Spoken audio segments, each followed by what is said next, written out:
ये हूँ खराटिया पोई। ये पोई गछ को मासे 8-10 दिन है। तो वर्ष वर्षा नथिबारु गछ भी ठीक से ग्लो करूनी।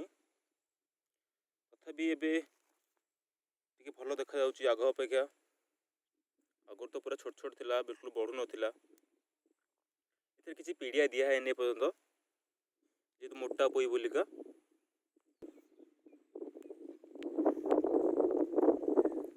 तथापि गछर कंडीशन बहुत भल अछि और ग्लो भी एबे भल करूची।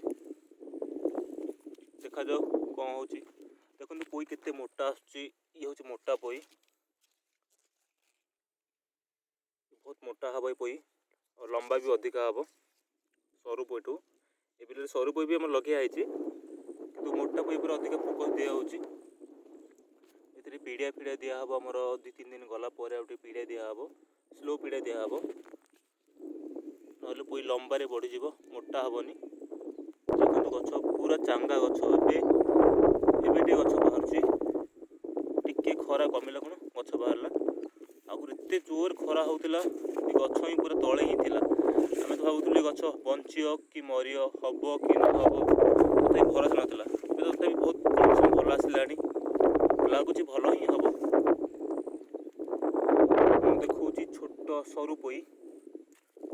देखंतु ये गोटे गछ लगे आइछि। ये होची सरू पोई। आ मुळु देखंतु केते बाहरची। ये पूरा सरू। ये होची मोटा मोटा गछ। देखो सरू पोई।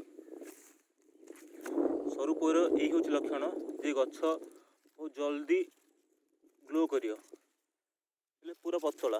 देखो आधरे भी मंजी बाहर सारानी। ये खास पोई नु डिमांड नहीं। ये पोईर किसी भी डिमांड नहीं। सरू पोईर आपको बेपारी देखिले ही कहे ना भाई ये दरकार नहीं, ये हबनी, मोटा पोई अच्छी दियो। देखो सरू पोई गोटे गछ केमती बाहरुची। एते बाहरले तो सरू ही हबो ना।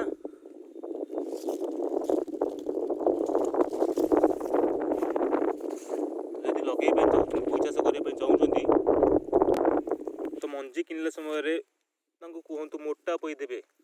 मोटा पोई मंजी आणिकी बाहर तली पकातु, तापर लगातु। ये भी आमर से आम मंजी किणिक आनिलु। आगे बाहर तली पकईलु, तापर आपको रोईलु। रोईला टिके डाउन हो गला गछ। मोटा पोई गछ पूरा डाउन हो गला। एबे टिके कंडीशन भल अच्छी। आ भी यार किसी प्रोब्लेम हबनी। ये थर ठीक से ग्लो करियो। अच्छे भल तेज देखा जाउची। ये बारी एबे पूरा खाली देखा जाउची। आ 10-15 दिन पर ये पूरा कवर हो जाइथिबो। सब टोटल कवर ही हो। एरिया जिते भी देखा जाउची सब कवर हो। गछ गछ डिस्टेंस अच्छे देख 2 फुट 2.5 फुट डिस्टेंस रोचे। ये माड़ियो बोलिका गछ गोटा के 3-4टा लेखा पिल बाहर। देखो ये गोटे गछ ए गोटे आमूलू जोड़े 3टा पिल बाहर। ये छोट पिल, ये तो बढ़िया न बढ़िया किसी ग्यारेंटी नहीं। तो ये काटिला पर जाकि छोट पिला बढ़ी पारे। तो आप पोई चाष करने चाहूँगी तो मोटा पोई ही लगातु।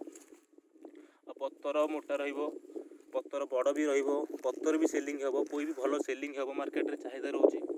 आर वर्ष आम ये मोटा पोई लगेइथिलु, भल ही 2 पैसा पाइथिलु। तो आपण माने जी भी पोई चाष करने चाहूँगी तो मोटा पोई ही लगातु। मार्केट रे चाहिदा ही भल रहिबो, सेलिंग भी भल हेबो, पत्तर मोटा भी रहिबो। आ केबे भी सरू पोई लगातुनी।